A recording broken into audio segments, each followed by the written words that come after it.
السلام علیکم every one, I am سحر زینب۔ اچھا دیکھیے، رمیسا کی کہانی ہماری بس کمپلیٹ ہونے والی ہے۔ لاسٹ رمیسا کا جو نصیب تھا، سچی بیتیاں، اس کی جو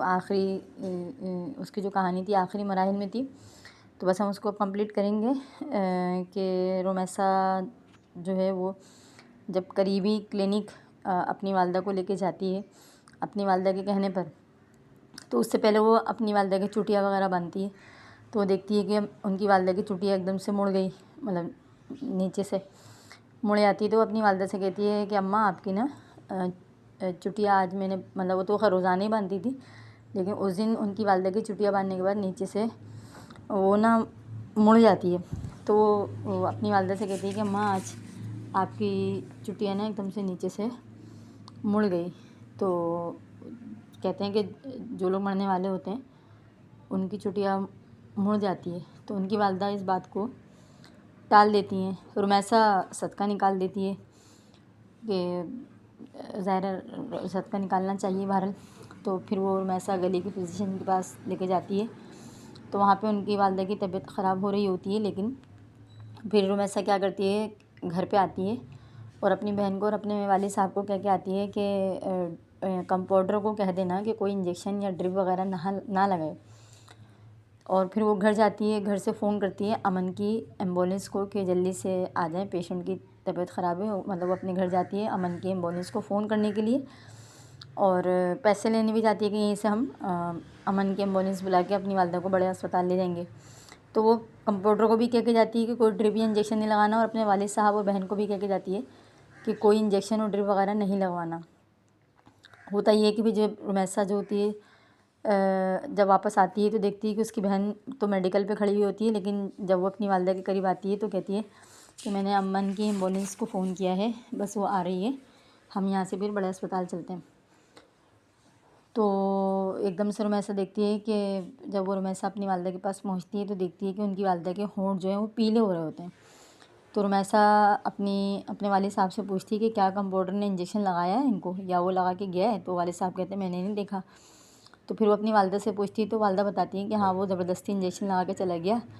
میں نے منع کیا تھا کہ میری بیٹی منع کر کے گئی ہے، لیکن وہ زبردستی انجیکشن لگا کے چلے گیا کہ آپ کا راستہ آرام سے کٹ جائے گا۔ تو رمیسا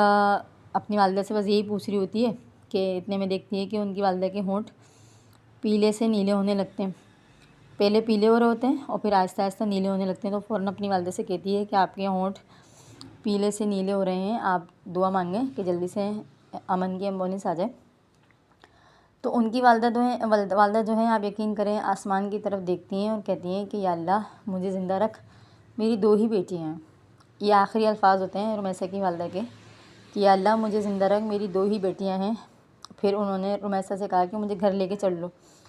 تو رمیسا ان کو گھر لا رہی ہوتی ہے کیونکہ امن کی ایمبولینس کو ظاہر فون کرتی ہے تو ایمبولینس کو آنے میں بھی ٹائم لگتا ہے، تو وہ گھر لے کے آ رہی ہوتی ہے، قریبی کلینک سے گھر لے کے آ رہی ہوتی ہے،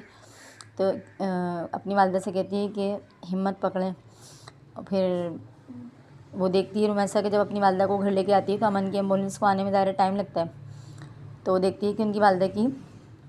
آنکھیں ایک دم گھومنا شروع ہو گئی ہیں، تو وہ اپنی والدہ سے کہتی ہے کہ اماں ہمت پکڑو، بس ہم جلدی سے اسپتال چلتے ہیں، تو ان کی امی جو ہیں وہ ہمت پکڑنے کے لیے ہاتھ سیدھے کرتی ہیں ایک دم سے یوں،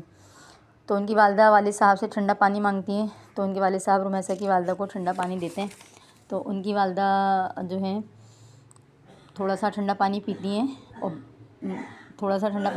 اور باقی جو تھوڑا سا چھلک جاتا ہے، مطلب ان کے منہ سے ایک دم سے چھلک جاتا ہے، ایک دم سے ان کی مطلب تھوڑا پانی ان کے اندر جاتا ہے اور تھوڑا سا پانی چھلک جاتا ہے، اور رمیسا کی والدہ کی جو سانس ہوتی ہے وہ رک جاتی ہے۔ بہرحال رمیسا زندگی ہار جاتی ہے، رمیسا کی والدہ کا انتقال ہو جاتا ہے، اور رمیسا کی والدہ کے انتقال کے بعد تو جیسے دنیا رمیسا کی فیملی کی دنیا کی کایا ہی پلٹ جاتی ہے۔ رمیسا جو ہے اپنی بہن، اس کی جو چھوٹی بہن ہے رمیسا کی، وہ والدہ کے انتقال کے بعد بہت بیمار بھی رہتی ہے، اور وہ اپنی چھوٹی بہن کو اور اپنے والد صاحب کو قبرستان لے کے جاتی ہے، لیکن سب سے جو بہرحال ایک حیرت انگیز بات یہ ہے کہ رمیسا نے مجھے بتایا کہ جب مجھے ماں سے حساب مانگنا ہوتا ہے تو میں اکیلے کبھی عصر کے وقت اور کبھی مغرب کے ٹائم والدہ کے پاس جاتی ہوں، تو میں نے پوچھا تم اپنی والدہ سے کون سا حساب لینے جاتی ہو؟ کون سا حساب مانگنے آتی ہو؟ تو وہ رمیسا جو ہے کہتی ہے کہ ماں نے مرنے سے ایک دن پہلے مجھے کہا تھا کہ رمیسا جتنے پیسے تم نے مجھ پہ لگائے ہیں اب تک میرے علاج میں، میری بیماری میں، تو میں اگر تمہیں نہ دے سکی تو تمہیں خدا دے گا۔ وہ دعا دیتی ہیں مرنے سے ایک دن پہلے رمیسا کو کہ رمیسا اب تک جتنے پیسے تم نے مجھ پہ لگائے ہیں، میرے علاج پہ لگائے ہیں، تو اگر میں تمہیں نہ دے سکی تو تمہیں خدا دے گا۔ تو وہ اپنی والدہ کو قبرستان بتانے جاتی ہے کہ تمہارے رب نے ابھی تک مجھے کچھ نہیں دیا۔ بڑی دل برداشتہ رہتی ہے وہ کہ ظاہر ماں نے دعا بھی دی تھی، اس کے علاوہ ان کی ماں اب رہی بھی نہیں۔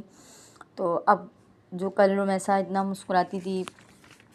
آج وہ رمیسا جو ہے بالکل اس کے بابا، اس کی بہن ماں کے مرنے کے بعد سے بالکل ایسے ہو گئے ہیں کہ بس قبرستان ہو، گھر گھر سے قبرستان۔ تو ان کی زندگی کی کایا ہی پلٹ گئی۔ تو بتانے کا مقصد یہ کہ آج سے رمیسا کی والدہ اس دنیا میں نہیں ہے،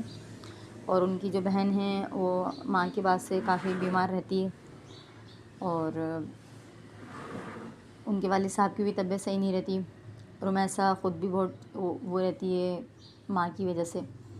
تو کہنے کا مقصد یہ کہ آج ان کی والدہ اس دنیا میں نہیں ہیں، اور ان کی زندگی کی کایا یوں سمجھ لیں کہ جو ہنستا مسکراتا ایک گھر تھا،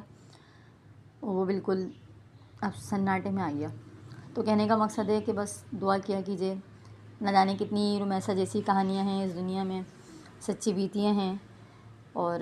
رمیسا جیسی نہ جانے کتنی لڑکیاں ہیں جن کے ماں باپ نہیں ہیں، کسی کے ماں نہیں ہیں، کسی کے باپ نہیں ہیں، کسی کے دونوں نہیں ہیں۔ تو بہرحال تمام لڑکیوں کے حق میں دعا کیا کیجیے کہ اللہ تعالیٰ سب کے لیے آسانیاں فرمائیں۔ اور